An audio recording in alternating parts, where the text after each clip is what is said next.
नमस्कार, स्वागत है आप सभी का आपके अपने ऑनलाइन इंस्टीट्यूट निशांत ज्ञान के यूट्यूब प्लेटफॉर्म पर। मैं नितिन उपाध्याय आप सभी का स्वागत करता हूं, अभिनंदन करता हूं आज के अपने इस वीडियो में। मित्रों, आज आपके लिए यह वीडियो मैं दे रहा हूं यूपी टेट। आप सभी लोग जानते हैं, आप सभी लोग सेकंड सेमेस्टर पास कर चुके हैं, तृतीय सेमेस्टर में आप सभी लोग हैं और आप यूपी टेट की तैयारी करेंगे। तो कल मैंने यूपी टेट के विषय में लेकर के यूपी टेट के लिए कौन कौन से बुक्स आपको लेने चाहिए उसके बारे में मैंने बताया था। 30 नंबर के 5 सेगमेंट होते हैं प्राथमिक स्तर में। 30 नंबर का बाल मनोविज्ञान होता है, 30 नंबर का जो है मैथ्स होता है, 30 नंबर का पर्यावरण होता है और 30 नंबर की 2 लैंग्वेजेज होती हैं जो आप लेते हैं। पहला आप हिंदी लेंगे, दूसरा आप इंग्लिश या संस्कृत लेंगे, ठीक है। तो इसके बारे में आप सभी लोग अवगत होंगे, मुझे कुछ बताने की आवश्यकता नहीं है। तो बुक के बारे में मैंने बताया था कि बुक आप या तो लूसेंट के ले लीजिए, लूसेंट भी ठीक ठाक है, ऑल टाइम फेवरेट होती है लूसेंट। बाल विकास के लिए भी लूसेंट आती है और उसके साथ साथ आप जो है ले सकते हैं, मैंने कहा था पीडी पाठक ले लीजिए या तो मालती सारस्वत जी की ले लीजिए, कोई भी ले लीजिए।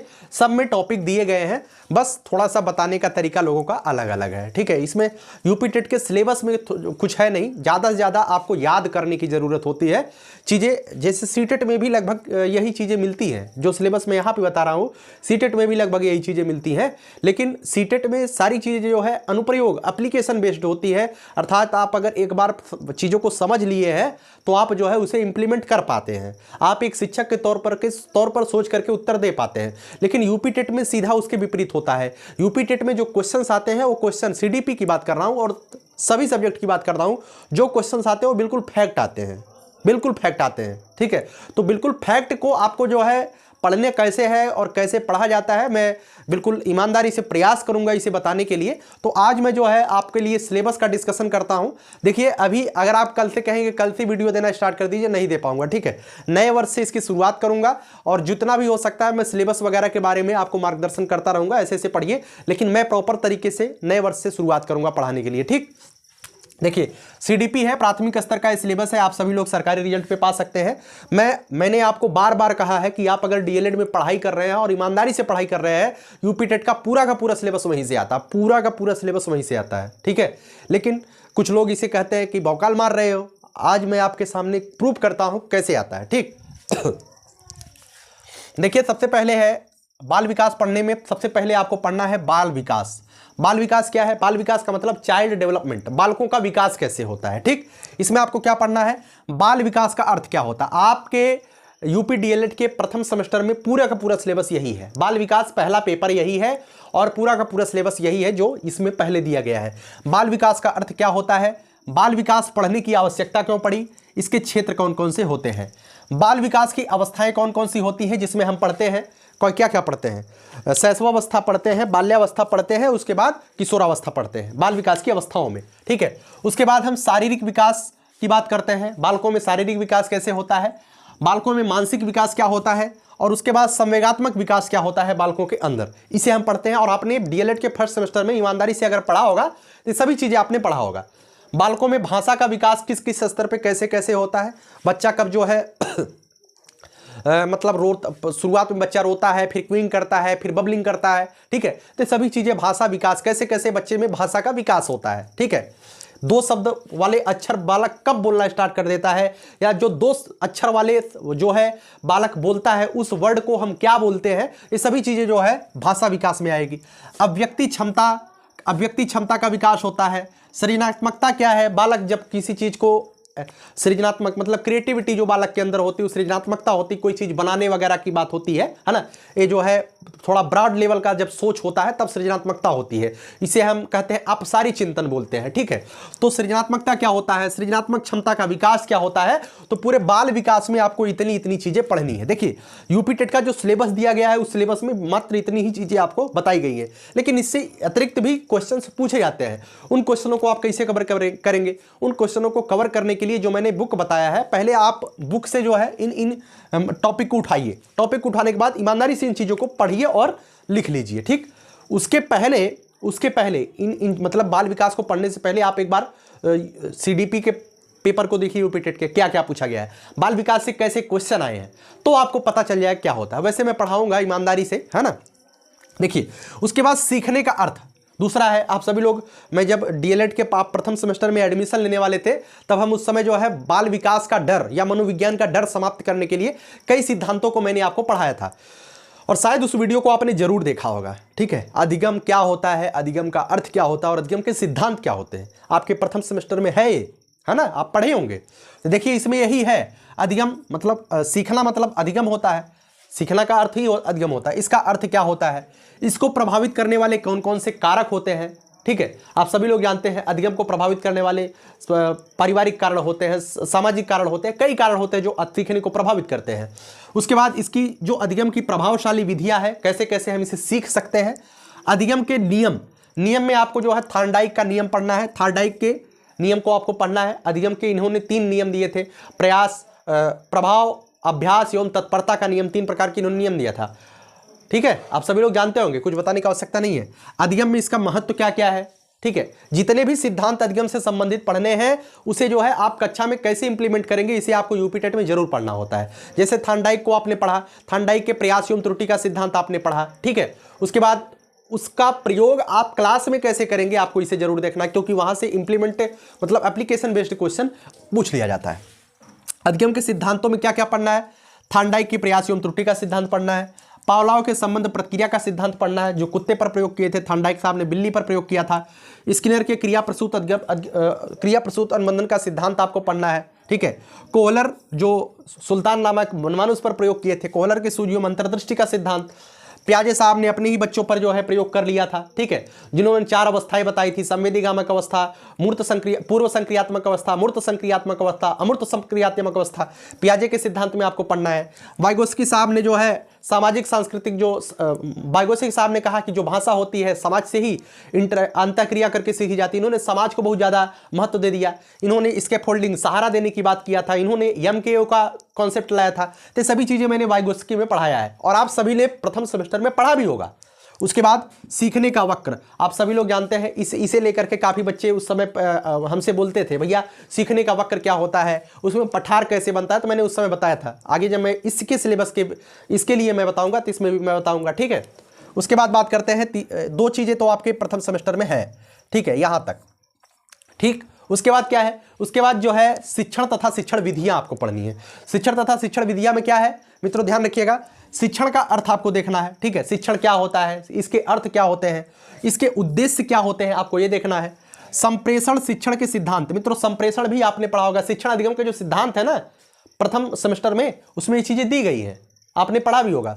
तो शिक्षण का अर्थ क्या होता है, इसके उद्देश्य, संप्रेषण क्या होता है, इसके उद्देश्य, शिक्षण के क्या सूत्र होते हैं, शिक्षण की कौन कौन सी विधियाँ होती है, आगमन विधि, निगमन विधि, ठीक है, प्रश्नोत्तर विधि, इसके जनक कौन कौन से होते हैं, सभी चीज़ें इसमें आ जाएंगी। ठीक, उसके बाद माइक्रो टीचिंग क्या होता है, सूक्ष्म शिक्षण क्या होता है, शिक्षण के आधारभूत कौशल आपको पढ़ने हैं।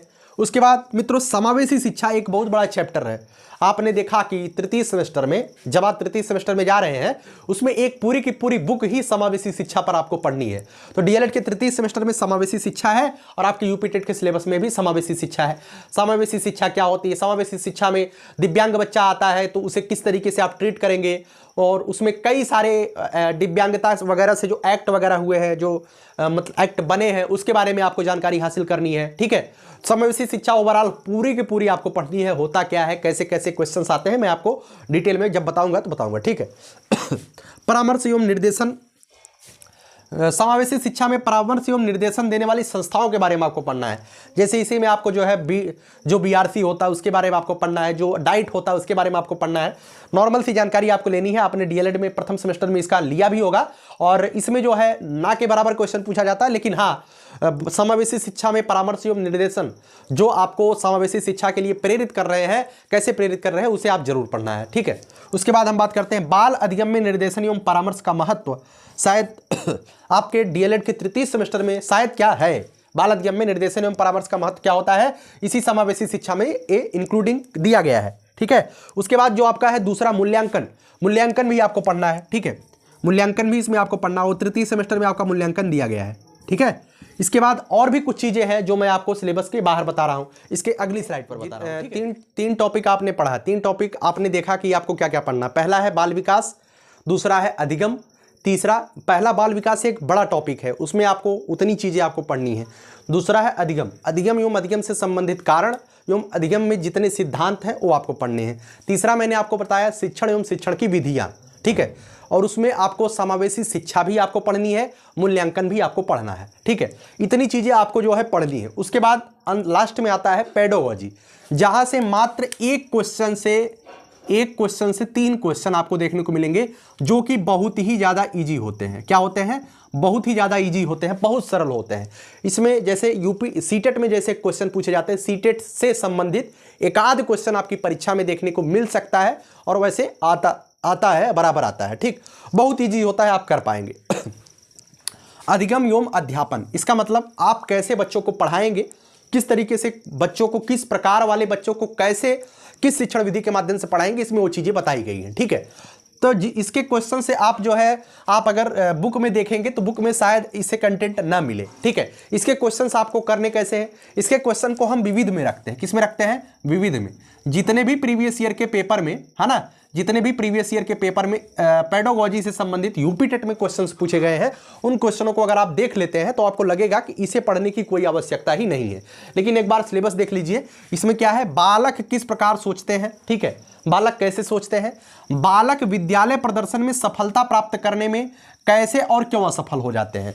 कुछ बालक ऐसे होते हैं जो पिछड़े होते हैं, कुछ बालक प्रतिभाशाली होते हैं। तो ये बुद्धि वाले चैप्टर में आपको पूरा का पूरा पढ़ने को मिल जाएगा, लेकिन इसमें भी आपको जो है थोड़ा सा उसे जैसे कि ब्रॉड लेवल पे आपको सोचना है। इसे ही कहते हैं पेडागोजी ना, शिक्षण शास्त्र। आप बच्चों को कैसे आप ऑब्जर्व कर रहे हैं, कैसे बच्चों को अवलोकित कर रहे हैं, ठीक, क्यों बच्चा असफल हो जा रहा है, उसे सीखना है। अधिगम एवं अध्यापन की बुनियादी प्रक्रियाएं आपको देखनी है। अधिगम एवं अध्यापन की बुनियादी प्रक्रियाएं, आप कैसे बच्चों की नींव मजबूत करते हैं और कैसे शुरुआत करते हैं, ठीक है। बालकों के अधिगम की कार्यनीतियां क्या होती हैं, ठीक है, वो कुछ कार्यनीतियां सामाजिक क्रियाकलाप के रूप में होती हैं, सामाजिक क्रियाकलाप के रूप में अधिगम होती है। सामाजिक संदर्भ में अधिगम कैसे होता है, समाज के माध्यम से बच्चा कैसे सीखता है, कहां से क्या अर्जित करता है, सभी चीजें आपको सीखनी है, ठीक। एक चैप्टर से नहीं है, एक टॉपिक है, 3-3, 4-4 लाइन का टॉपिक है, चैप्टर नहीं है। ये पूरा का पूरा अधिगम एवं जो अध्यापन वाला ये पूरा दिया गया है, इतना बड़ा डिटेल, ये मात्र 3 से 4 पेज का है। 3 से 4 पेज में आप आसानी से इन चीज़ों को कर लेंगे, ठीक। उसके बाद एक समस्या समाधानकर्ता और एक वैज्ञानिक अन्वेषक के रूप में बालक। पियाजे साहब ने बालकों को नन्हा वैज्ञानिक बोला है। बालक जो होता है वो समस्या समाधान करता होता है, बालक स्वयं से सक्रिय होकर के ज्ञान का निर्माण करता है, ठीक है। ये सभी चीजें आपको जो है इसमें सीखनी है या देखनी है बस, ठीक है। क्वेश्चन बहुत बार पूछा गया यूपी टेट में, किसने कहा है कि बच्चे एक नन्हा वैज्ञानिक होता है? पियाजे साहब ने। बालकों में अधिगम की वैकल्पिक संकल्पना क्या होती है? अधिगम प्रक्रिया में महत्वपूर्ण चरणों के रूप में बालक की जो त्रुटियां होती हैं, त्रुटियों को समझना, जो त्रुटियां होती है अधिगम में, त्रुटियां महत्वपूर्ण होती है। अगर बच्चा कोई गलती करता है तो हम जानते हैं या तो हमारे शिक्षण विधियों में कोई कमी है, या तो अधिक जो त्रुटियां होती है वास्तविकता वह अधिगम का ही पार्ट होती है, ठीक है। अगर बच्चा त्रुटि नहीं करेगा तो निश्चित तौर पे बच्चा आगे सीखेगा नहीं, ठीक है। आगे बात करते हैं, बोध एवं संवेदनाएं क्या होती है, प्रेरणा और अधिगम क्या होता है, मोटिवेशन आप पढ़ेंगे, है ना। अधिगम में योगदान देने वाले कौन कौन से कारक होते हैं? निजी कारक भी होते हैं कुछ, और कुछ पर्यावरणीय कारक भी होते हैं जो अधिगम को प्रभावित करते हैं या अधिगम में योगदान देते हैं, ठीक है। तो इतनी ही सिलेबस आपके चैप्टर में है, और इससे बाहर जो चीजें होती हैं उसे हम विविध में रखते हैं। विविध का मतलब आप बुक लेंगे ना, बाल विकास या शिक्षण शास्त्र की बुक लेंगे, उसमें ये सभी टॉपिक दिए गए हैं, विशेष तौर पे टॉपिक दिए गए हैं। आप उन टॉपिकों को तो विशेष अध्ययन करना है, लेकिन जो टॉपिक आपसे ऐसा लगता है कि आपकी यूपी टेट में ये टॉपिक नहीं दिया गया है, प्रीवियस ईयर का पेपर देखिए, अगर उससे संबंधित क्वेश्चन दिया गया तो आप उसे जरूर पढ़िए। ऐसे ही पढ़ाई किया जाता है, ठीक है। आप एक बार सिलेबस देख लिए, अब सिलेबस को देखने के बाद बाल विकास से पढ़ना स्टार्ट कर दीजिए। कोई भी बुक लाए हैं उसमें पढ़ना स्टार्ट कर दीजिए, खुद का नोट्स बनाना स्टार्ट कर दीजिए, ठीक है। नोट्स बनाइए, ईमानदारी से पढ़ना स्टार्ट करिए। उसके बाद जब चीजें आप सिलेबस के अकॉर्डिंग समाप्त कर लें, है ना, तो प्रीवियस ईयर का पेपर बीच बीच में देखते रहिए कि कैसा प्रीवियस ईयर के में क्वेश्चन पूछे जा रहे हैं, जो मैं पढ़ रहा हूं क्या वहां से क्वेश्चन आ रहा है या नहीं आ रहा है, ठीक है। जो चीजें, जो क्वेश्चंस आपको नहीं दिखाई दे रहे हैं, निश्चित तौर पे जो भी बुक आप लाएंगे उसमें से मिलेगा जरूर, कंफर्म मिलेगा, ठीक है। जितनी बुक मैंने बताया उसमें मिल जाता है। उसके बाद उन टॉपिक को आपको जरूर देखना है एक बार, उसका भी आपको नोट्स बना लेना है, ठीक है। ये जो पेडागोजी वाले सेक्शन है यहाँ से तो कुछ आवश्यकता ही नहीं है, नॉर्मल से 2-3 क्वेश्चन आते हैं, तो 40-50 क्वेश्चन जो पहले आए हैं उसको आप एक धड़ाधड़ एक बार एक नज़र से देख लीजिएगा। एप्लीकेशंस वाले क्वेश्चन आप आसानी से कर पाते हैं, ठीक है। तो उम्मीद करता हूँ यह वीडियो आपको अच्छी लगी होगी, निश्चित तौर पर आपको एक मोटिवेशन मिला होगा कि आप जो DLED में पढ़ाई किए हैं वो व्यर्थ नहीं है, सभी चीज़ें आपके यूपी टेट में काम आएंगी और सभी चीज़ें आपकी सुपर टेट में काम आने वाली हैं, ठीक है। जितने भी DLED की बुकें होती हैं, जब आप सुपर टेट की तैयारी करेंगे तो जो नोट्स वगैरह लोग बनाते हैं आपको देने के लिए, आपको पढ़ाने के लिए, आपके यूपी DLED की किताबों का निचोड़ दिया जाता है आपको, ठीक है। तो यूपी टेट में यूपी DLED की किताबें CDP में तो बहुत ज़्यादा काम करती हैं, ठीक है। और उसके बाद हिंदी वगैरह में तो काम नहीं करती, लेकिन CDP में यूपी DLED की किताबें बहुत बेहतरीन काम करती हैं और सारी चीज़ें वही होती हैं, ठीक है। कैसी लगी यह वीडियो कमेंट बॉक्स में जरूर बताइएगा। मैं आगे प्रयास करूंगा ऐसे हिंदी के सिलेबस को डिस्कशन कर दूं, क्या क्या आपको पढ़ना और कैसे आपको सेल्फ स्टडी करनी है। मैंने इसमें बताया सेल्फ स्टडी आपको कैसे करनी है, ठीक है।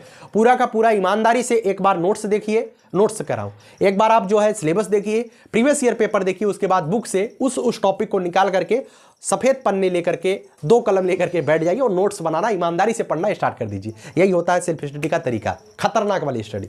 एक समय के बाद आप अपने आप को उस लेवल पर पाएंगे जब यूट्यूब की मैराथन और बहुत बड़का बड़का भाला फेंक चल रहा होगा, तो उसमें आप अपने आप को बहुत अच्छे लेवल पर महसूस कर पाएंगे, नहीं तो वो चीज़ें नहीं समझ में आती हैं, ठीक है। तो चलिए कैसी लगी वीडियो कमेंट बॉक्स में जरूर बताइएगा।